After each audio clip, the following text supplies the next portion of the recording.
ទៅណាទៅម្ដងធម្មតាមើលសុំស្ទាយអាបាច់កញ្ចក់មួយទៀតមើលចាបងបងទាំងអស់គ្នានិយាយទៅអែមដែរហ្នឹងបងបងទាំងអស់គ្នាអូថ្ងៃនេះដែរគឺនាងខ្ញុំមករំនៅខាង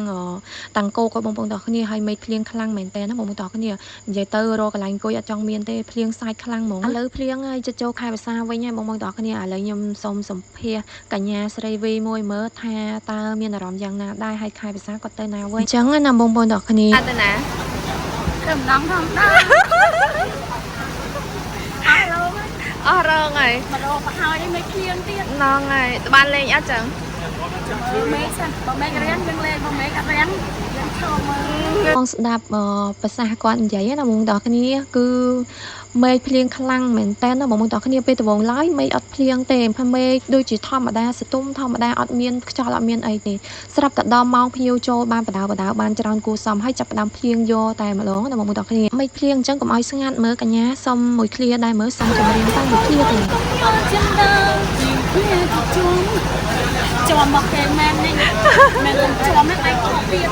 ជារៀងឲ្យយើងស្ដាប់ហើយឥឡូវមកសុំសម្ភាសយើងវិញទៀតហើយមកប្រម៉ូទសក់ទៀតបងប្អូនទាំងគ្នាគឺប្រម៉ូទសក់ដែលពាក់ហ្នឹងណាអូយអត់ឲ្យខាតទេបងប្អូនទាំងអស់គ្នាគឺមានការប្រម៉ូទជាខ្លាំងមានការលក់ដូរជាខ្លាំងតោះស្ដាប់ទាំងអស់គ្នាតែឈរទៅអីហ្នឹងអូ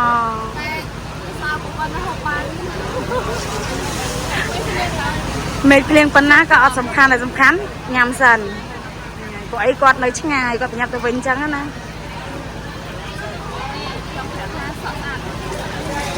សក់ស្អាតមានក្នុងស្តុកស្រាច់បងអូនដែលចង់បានសក់នេះស្អាតហ្មងស្អាតដូចអ្នកលក់អញ្ចឹងនេះអូច្រឡំបរិចិត្តទៀតណាអឡែងតែឈរហ្នឹងគឺគេកំពុងតែរុញតង់កុំឲ្យភ្លៀងត្រូវបងប្អូនទាំងគ្នាអូយបងប្អូនហើយនិយាយទៅដល់ទីណាក៏មិនភ្លេចនឹងការប្រមូលអវ៉ាន់ដែរបងប្អូនទាំងគ្នាបងប្អូនអាចធ្វើការកំងបានណាមានសក់នៅក្នុងស្តុកទៀតអញ្ចឹងបងប្អូនទាំងគ្នាហើយឥឡូវគាត់ចាប់ផ្ដើមសម្ភាសខ្ញុំទៀតហើយគាត់ថាកុំឲ្យចាញ់ចិត្តឥឡូវគាត់សុំសម្ភាសវិញតាឥឡូវចង់សម្ភាសអីសម្ភាសមកចង់សួរអីសួរម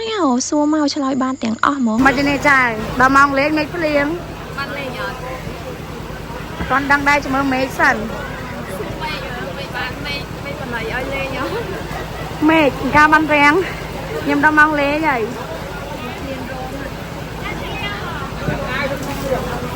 និយាយទៅមិនធម្មតាមែនបងប្អូនទាំងអស់គ្នាហេតុតាជាអ្នកលក់ទៅដល់ទីណាក៏ត្រូវតែប្រម៉ូទដែរ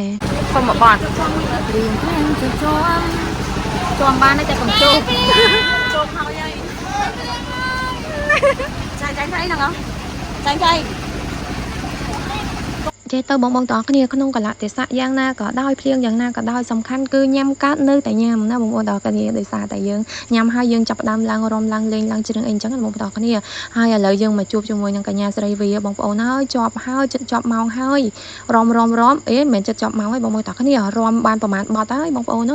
ហើយឡើងយប់ហើយហ្នឹងណាគេនៅតបម្សៅគេនៅថែមម្សៅទៀតគេថាគេត្រូវតែស្អាតជានិច្ចទោះជាកលៈទេសៈយ៉ាងណាក៏ដោយក៏អត់សំខាន់ដែរសំខាន់គឺស្អាតអញ្ចឹងណាបងប្អូនទាំងអស់គ្នាអូយបងប្អូននិយាយលេងទេបងប្អូនចេះតែកំ pl ែងលេងដោយសារតែយប់ឡើងយើងរំទៅយើងបែកញើសអញ្ចឹងយើងតប់ម្សៅបន្តិចកុំឲ្យវាកកអញ្ចឹងណាបងប្អូនគ្នាអូយពេលណាយើងរំទៅយើងបែកញើសឲ្យបងប្អូនគ្នាពេលខ្លះក៏ម្សៅវាចូលមកទៅពេលខ្លះក៏វាអត់ចូលវាចេញមកក្រៅទៅគេហៅថាខ្ជាក់ម្សៅអីអញ្ចឹងណាបងប្អូនគ្នាហ្នឹងហើយបងប្អូនទាំងអស់គ្នាវីដេអូថ្ងៃហ្នឹងគឺមានតែប៉ុណ្្នឹងទេអរគុណបងប្អូនសម្រាប់ការតាមដានទស្សនាវីដេអូនឹងជួបគ្នាជាមួយនាងខ្ញុំនៅវីដេអូក្រោយទៀតអរគុណជម្រាបលាបាយបាយ